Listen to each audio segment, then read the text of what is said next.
I'm Paul Ryckbost. Today we're going to talk about cities and cars and bikes and kids. Dave's favorite topic.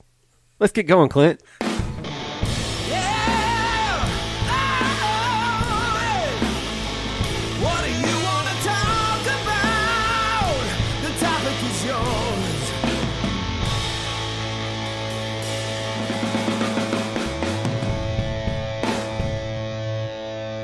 All right, welcome to this week's edition of The Topic Is Yours. Thank you for joining us this week. Certainly do appreciate it.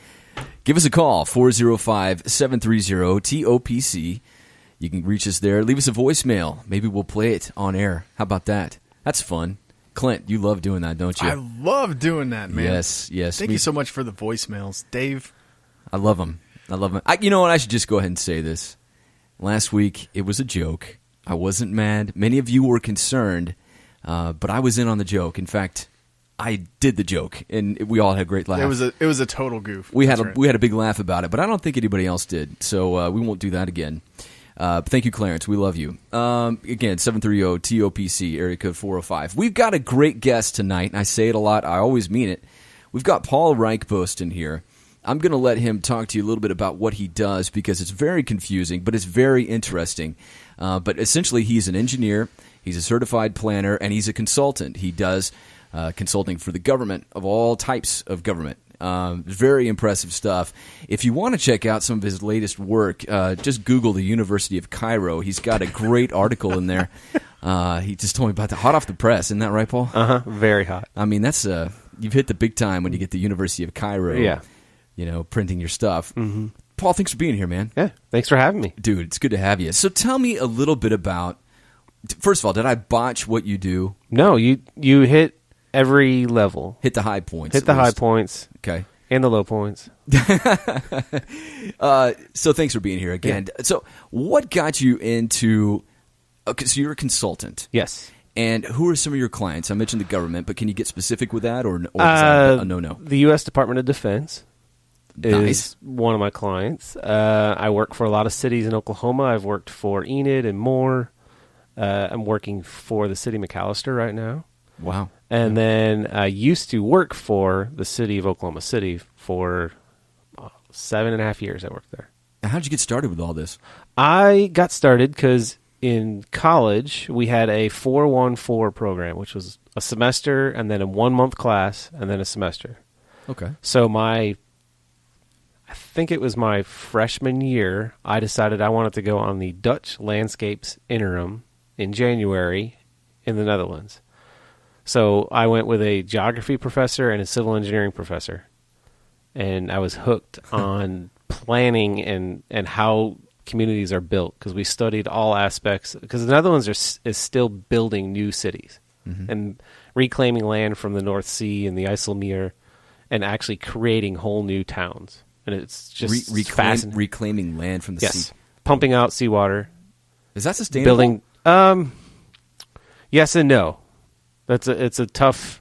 They're only going to be able to do so much before they really start affecting ecology and the landscape and the seawater. I mean, because when you say that, I think of Miami being overtaken by water. Right. Water eventually wins, right? Water eventually wins. The Dutch are the foremost experts in how to find engineering ways to combat that, and also development and where not to build. And they're helping communities like New Orleans and other places across the United States. Actually, after Hurricane Sandy, they really helped with some stuff in New York and New Jersey with the rebuilding efforts. That's good. Yeah. So Paul, can you describe what it is you do? You're the best person to tell people what this is. In a little tagline, I help communities improve themselves. And it could be when military community, it's a utility asset or water, wastewater, things like that. But if it's for a city, it's help them plan for the future, plan for growth or how to grow, and then where to build, what type of housing, what type of retail, other things you might want in your city. So colloquially, you're known as a Plan-gineer? Yes. Is that okay? Yeah, that's a fun, fancy new term that I picked up last year at a conference. Plan-gineer. Plan-gineer. Because there's only a few. I've only met 3 people in my career so far that are PE/AICP, just like myself. Although I prefer to be AICP PE. Oh, who wouldn't? Yeah. Planner first, engineer second. Me too, man. Yeah. For sure. Got to get those P's right. Uh-huh. So sweet. So, man, I don't even know where to go from that. I should have mentioned earlier at the onset, you are very proud. You are Dutch. You're very proud of that. And you actually have a blog. So what I want you guys to do is go check it out. It's urbanlakeeffect.wordpress.com. .wordpress.com. We'll put a link to from our website. Yeah. Really cool. Paul writes some really cool things. We're not going to be able to get to all of it because his interests are just so varied, as you can tell by his education and his background. But it's certainly reflected on that blog. It's a good read. Check it out. Thank you. You bet. One of the things that you talk about is, you're an urbanist. Yes. I mean, we mentioned this already before, but Yeah. you're passionate about community and Yes. designing cities in a way that's it's accessible to everybody, and it's environmentally friendly, and it's fiscally friendly as well. So Right. can you talk a little bit about that, please? Yeah, the way we've been building for the last 75 to 100 years in the U.S. has been a very car-forward, car-centric, not people-centric design. And it's going to start bankrupting small cities and even large cities like we haven't seen. And then you add on top of that pensions and other things that cities are having to pay for, and it's just it's Teacher salaries. Yeah. It's exploding, and not in a good way. I'm a member of a nonprofit organization that's trying to educate people across the country called Strong Towns, and it's all about the fiscally responsible way to develop in the future and to build safe communities, safer roads, less roads. They have a thing called No New Roads, which really wants force people to think about what the future impact will be on the community if you widen a road or build a new road. So can you break down for us what's wrong with the way that our communities are built now and what's right with this theory of, did you say urbanism? Urbanism, yeah. The kind of the car-centric, very suburban spread out, I'm not going to say sprawl because that's a loaded term. But when you build spread out like that, you can't recover the full cost of your actual development. Oh, really? Yeah. When you have to put water lines and wastewater lines and then all these new roads and then maintain those roads just for housing, mainly just single-family houses, you're not going to be able to capture enough tax revenue, especially in states like Oklahoma where your sales tax is what drives your service delivery. Now, so why do we do it that way? Because cars have been the focus. They're the focus. And they're symbols of freedom. Okay, yeah. So, you get on the open road. And I mean, I love but my car. where do you find an open road around town? Yeah, the highway. the highway, when you Leaving get town. out of town. Right. But everybody thinks that their car is freedom. And when you say you want to promote alternate modes of transportation, people think, oh, it's a war on cars. But really, you're trying to promote more freedom. You have the freedom and the ability to ride your bike to work, not in Lycra and all suited up, but to ride in your suit like they do in the Netherlands and have it be acceptable. Yeah, and it's not like an old idea in the Netherlands. Even in the 60s and 70s, they were still building highways like we are now. But they had a huge shift in mindset and what they wanted to see for the future.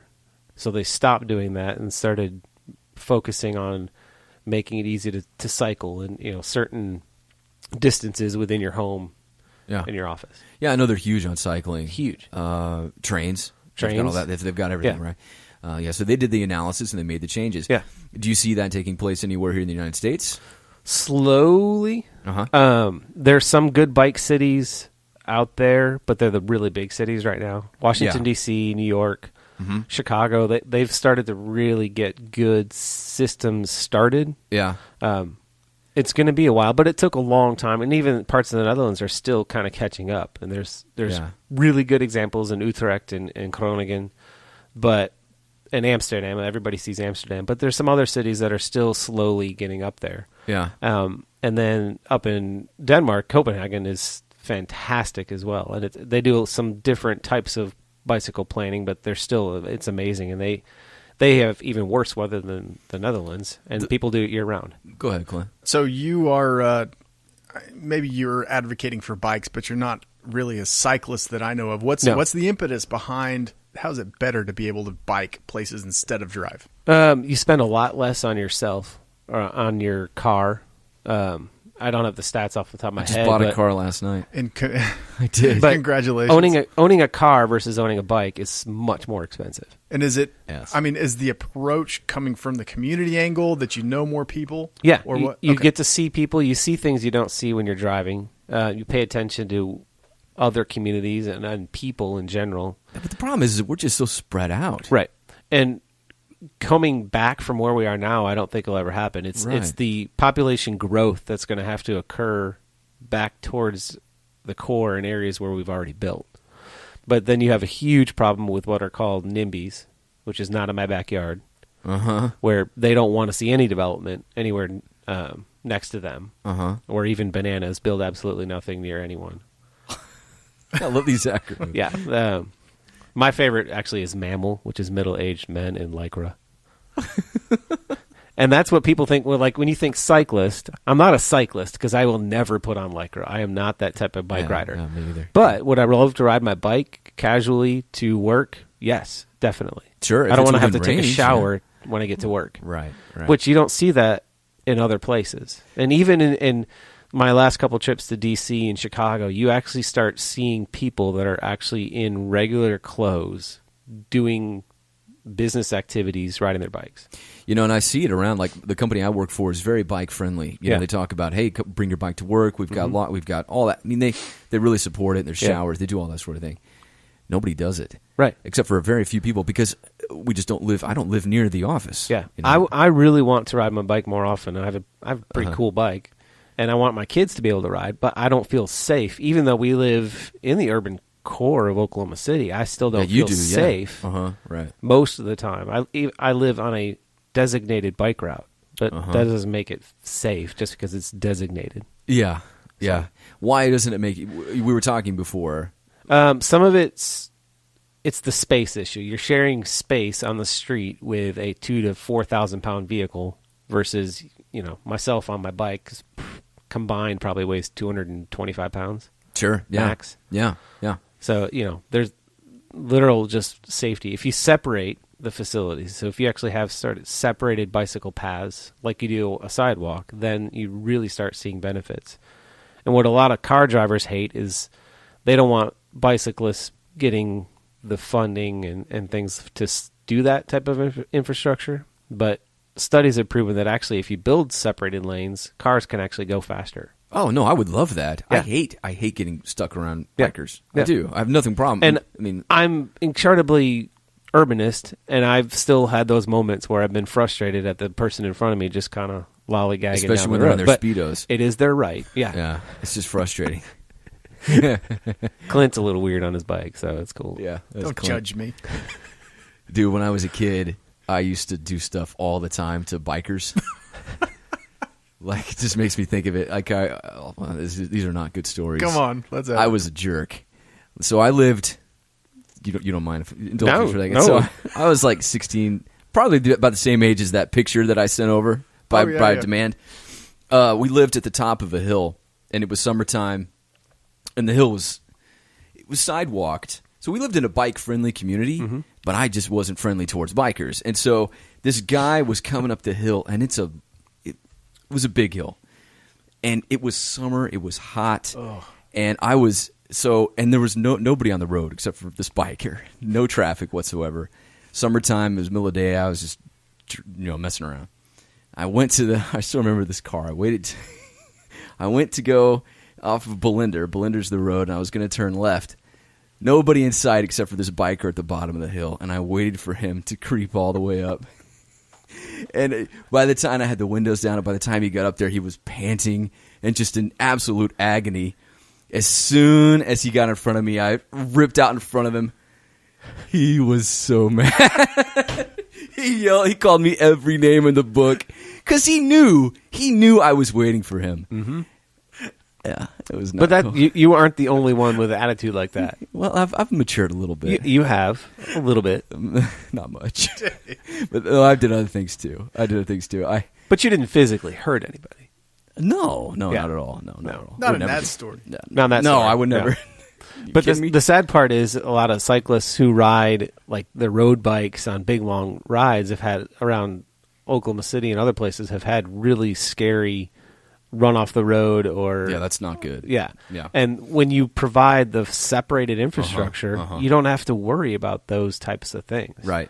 Don't Right. have to worry about the Daves. Yeah, the Daves of the world. Gosh, I say way too many things on this podcast. No, that was awesome. It's cool. We really appreciate your honesty, man. That's fantastic. Honesty Thanks. helps us work through the issues. Thank you. Thanks, Paul. Can we add a counselor to your list of credentials as well? Yeah, you know, I'm a therapist. Renaissance man. I can do. There you go, buddy. Plan-gineer counselor. Yep. Thanks, Paul. All right, so we're going to take a quick break. We'll be right back with more Paul Ryckbost. The boast with the most. There it is. Yellow Rose Amplification has been annoying neighbors since 2014. These high-quality, handmade tube amplifiers are at home on stage, in a studio, or in your bedroom, and they're built to last a lifetime. Yellow Rose amps are proudly built in Oklahoma with a Texas state of mind. Exclusive to the Topic Is Yours listeners, Yellow Rose is offering a 10% discount on their flagship amplifier, the RJC10. Check them out at yellowroseamps.com and enter the code TOPIC at checkout. The code again is TOPIC. Yellow Rose Amps. The Rose rocks. All right, welcome back. Thank you for sticking around. Still got Paul. Thanks, Paul. Hey, you're welcome. So one thing that you're passionate about is something that you call free-range children. Yep. Right? Yep. What does that mean? It's a concept of going back to living in places where we didn't have to watch our kids all the time. Yeah. And living without the constant fear of things happening to them. Well, as we mentioned, the Dutch part of me is really into this concept because the Dutch are still extremely free with their kids. They teach them to ride their bike, and they let them go ride to school when they're 6 years old. No helmets. No helmets. Yeah. Because they have their infrastructure, and they know it's safe. But Okay. here in the U.S., I understand why people think they're, like if you're riding your bike, you need to have your helmet on, son. Yeah, yeah. Well, you know what, son? If you get hit by a car, it doesn't matter. Correct. If you fall off your bike when you're going a couple miles an hour, it might help you a little bit. But if you teach them to ride and they have safe infrastructure, which most of the U.S. doesn't have, then it is a fear factor. And it also just letting your kids play outside. I mean, and I don't know if it's because I grew up in West Michigan, which was extremely Dutch in heritage, that most of our families were pretty free range, and if that's something slightly genetic about it. But I grew up, even in the 80s and early 90s, my mom would just say, okay, in the summer, just go. Yeah. And we would ride our bikes to the store. I mean, I remember Ride growing back. up I grew up that way as well. But so now- what's changed? Fear. Even though there's, we're at decades worth lows of violent crime and child abductions and other things. Everything's at a low, pretty much. So you would think we would all feel safer. Right. But we have more access to social media and to constant news feeds that promote these horrible stories. And there are horrible stories, I know. Yeah. But everything is safer. And that goes back to, numbers don't tell the story. People just don't want to hear the numbers. So I don't, until you can build safer communities, and it's another thing too, is a lot of people live in neighborhoods where you drive in, shut your garage door, and there's no front porch. There's no way to interact with the neighbors, so you don't know each other. You don't know the community. Yeah. So people don't want to send their kids Hashtag outside. guilty. Yeah. That's what I do, man. That's you, Dave. That's all you, man. That totally is. And Totally you're is. definitely not the only one. I don't know too many people that I don't dislike. live. I like my neighbors. Yeah. But when I get home, I'm done. Yeah. I'm pointing the finger at Dave, but I think Yeah. it's all of us. Yeah, we all Yeah. know. It's- Right back at you, buddy. Most people I know live kind of that way right now. Yeah. And it's not necessarily because they want to, but it goes back to the last 50, 75 years of planning and how we developed cities is we built these single-family houses on cul-de-sacs with garages in front. Yeah, we're very siloed. Yeah. So a free-range kid is allowed to just be a kid outside. So what are some ways that you can, okay, so I get what a free-range child is. Yeah. How do you do that? One thing is to learn to live with the fear and to balance it out, knowing that things are okay. Another one is to promote safe streets and safe neighborhoods through going to city council and asking for things to change. Yeah. A third thing, if you can do it, if you can afford to in some cities, and if you are willing to sacrifice other things, is to live in neighborhoods that are already built safe in older areas. Krista and I live downtown Oklahoma City. In some people's minds, we're not downtown, but we're close. You're close. Yeah. Very pretty. It's very different. And the schools are not fantastic. They're improving, but that's a big thing for families with kids is you got to balance things, and you have to help improve by actually being down there. Right. Put your money where your mouth is. Yeah. So it's a long process. Yeah, that's the thing. The thing that I don't like about it is, one of the things you mentioned is, you just go to city council, get involved, and that's essentially making improvements for the next generation. Right. Yeah, which is nothing wrong with that. Right. But it's really hard to not to think that far in advance. Because when you're trying to raise your kids right now. Yeah, we're all about the here and now. What you're doing is really, it's going to be improvements for your grandkids. Right. Which is still something we ought to think about. Sure, of course. But it's a lot harder to do. Yeah, I'm not poo-pooing it. I'm just saying. No, it's... I mean, I haven't thought about my grandkids until today, really, until I said that. Until you said it, yeah. So, Paul, I've got a question for you, and I don't want you to take this personally. I just want to know practically how this plays out. Yeah. So, I had a job that was a few blocks from where you live, very close. And as part of my job, we had to run off a number of crazy people out of their mind. They were on something. And so, it was Paul. Well, I didn't want to say his name, but it was Paul. Yep. How do you raise your kids there knowing that there are those elements around? How do you do that right?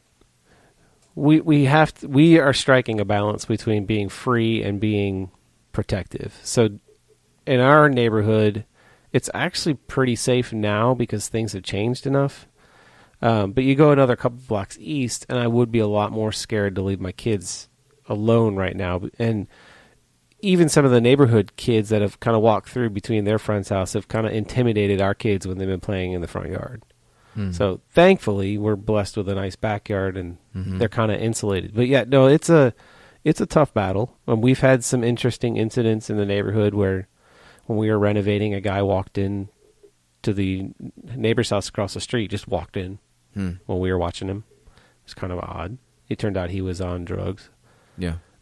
And he had a mental condition and was on drugs, actually.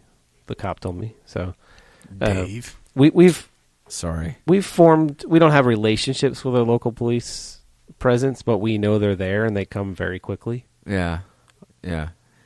So, I mean, it's a tough one.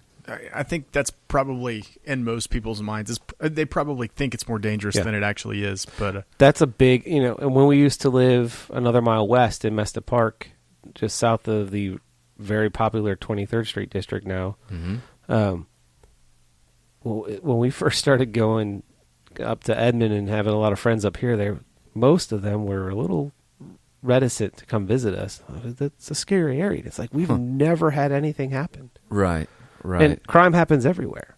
Sure. True. Sure. So, it just goes back to me. I think we all want our kids to grow up feeling comfortable and safe and being able to explore and have experiences like most of us did if we were fortunate to have that growing up.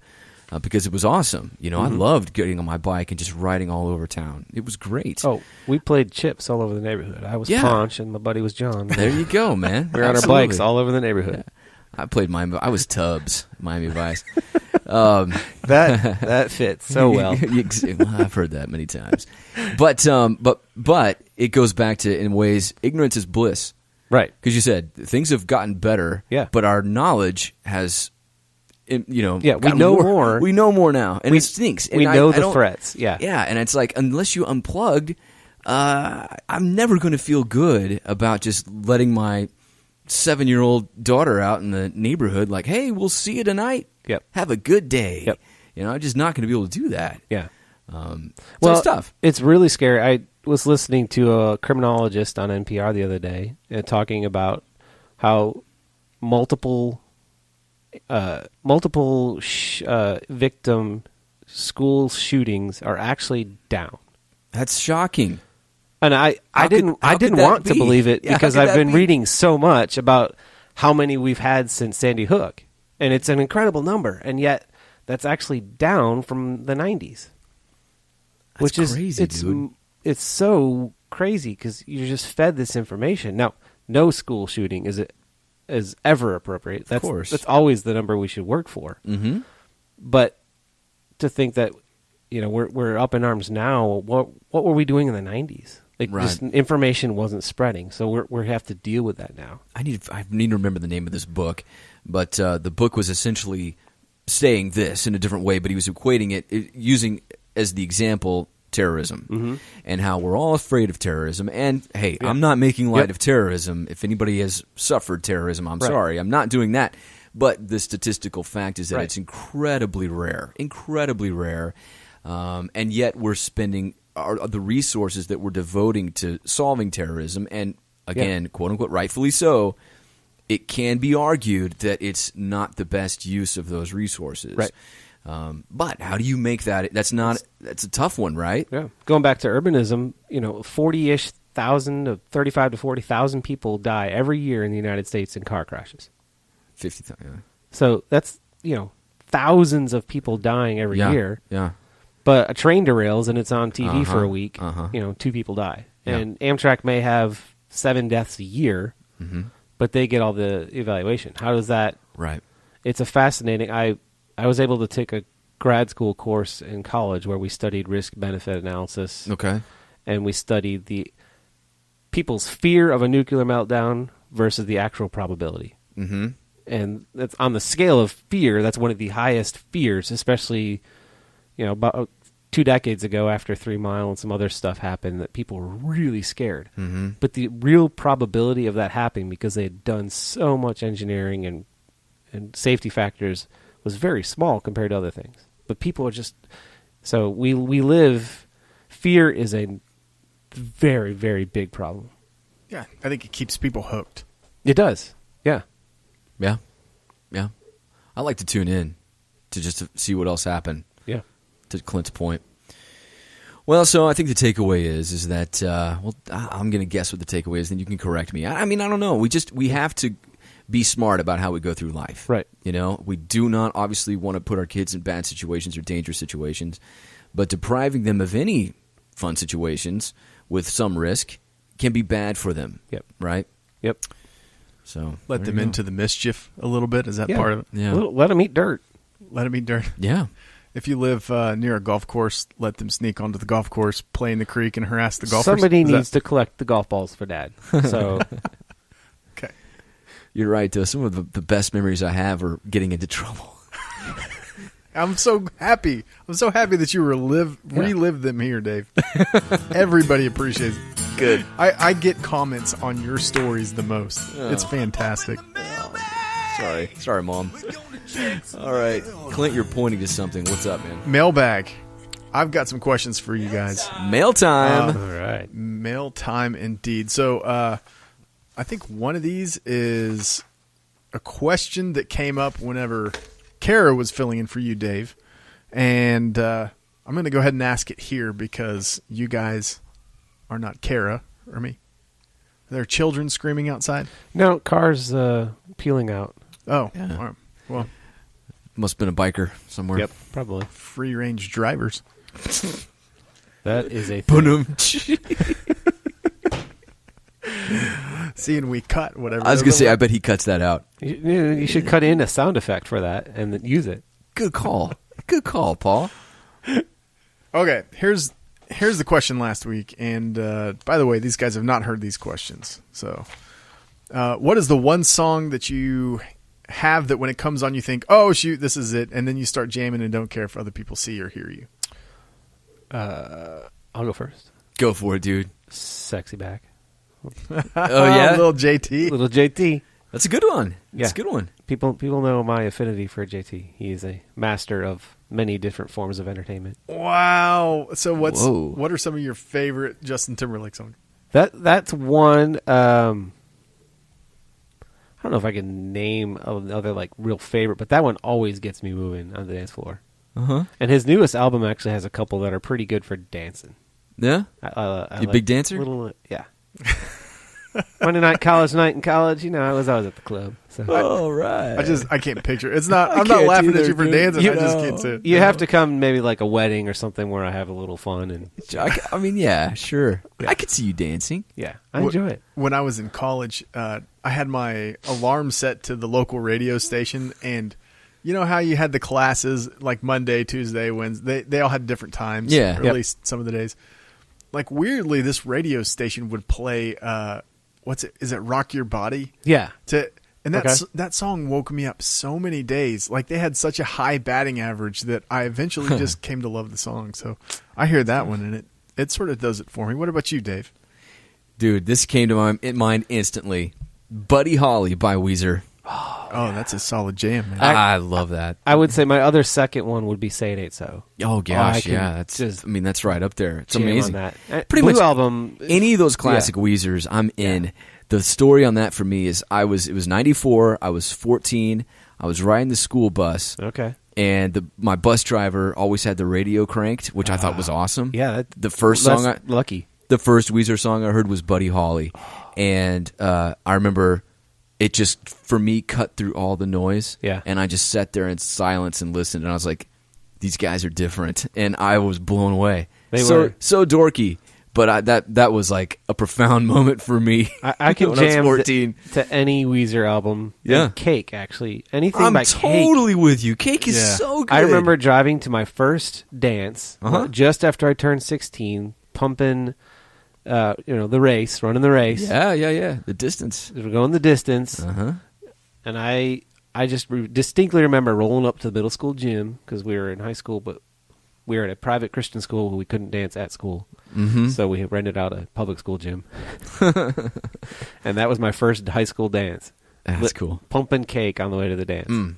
Great stuff. Anyway. Great stuff. That first album, I loved it, start to finish. That's Yep. one of those ones I could listen to over and over. That was Fashion Nugget? The Yeah, Fashion Nugget. Fashion That was actually Nugget. their second album, but I hear you. Oh, was it? It was. The first popular one. First one was called Showroom. No, not Showroom. Showroom for Compassion? No, that's one of the later ones. Yeah. I'll get it. But one of the first song in there is called Comanche, and it's a good one. Yeah. You need to straighten your posture. It was good. Oh, yeah. You know Yeah, that one? there you go. had me Yeah. at Brinting. Yeah. All right. Okay. And I'll ask one more for you guys. What's the biggest party foul you've ever personally witnessed or committed? Party foul? Dave, yeah, I'm waiting on you to pony up on this one. Party foul. Party foul. Can you define it for me, please? Somebody did something embarrassing or stupid. Okay. Maybe at a party, maybe not. My brother, I was just thinking about this today. It's totally inappropriate. Do it. My brother, he's 6 years older than me. That's a bad story. You may have to cut it. But we were going to my best friend's bachelor party. My brother was invited as well. My brother has never smoked in his life. Neither have I, actually. And he was kind of impulsive that night, and he went to the gas station and got a pack of Marlboros, Reds? unfiltered, as his first smoke, and smoked one and threw up on the way to as we were going to our destination. When we arrived at our destination, he was wearing he felt terrible. He was wearing one of those beanie hats with a propeller on it, kind of as a joke. And we were at an establishment, and he was over in the corner, and the person on the microphone spotted him and had the guy put the spotlight on my brother, and he said, "Hey, look at that bleeper." And my brother is just feeling terrible, but he's a performer, so as soon as the light gets on him, he kind of perks up and starts doing the only dance he could muster was a little chicken dance. That speaking of party foul, That was exactly. That light went off of him within a second. I mean, they were like, "Whoa, that was a mistake." That was good. We might have to cut that out, but that was funny. I still laugh about that all the time.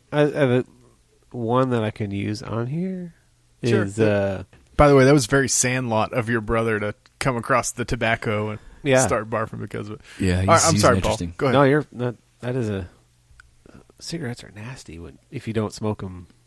Yeah, I mean, I wouldn't know. Honestly, I wouldn't know. They will make you puke. I believe it. Yeah. No, another bachelor party one. We went to shoot a bunch of clay pigeons, Nice. and most of us were not 21 yet. I was, but a couple guys weren't, and one of the guys brought his 16-year-old brother, so we didn't drink it all. Mm-hmm.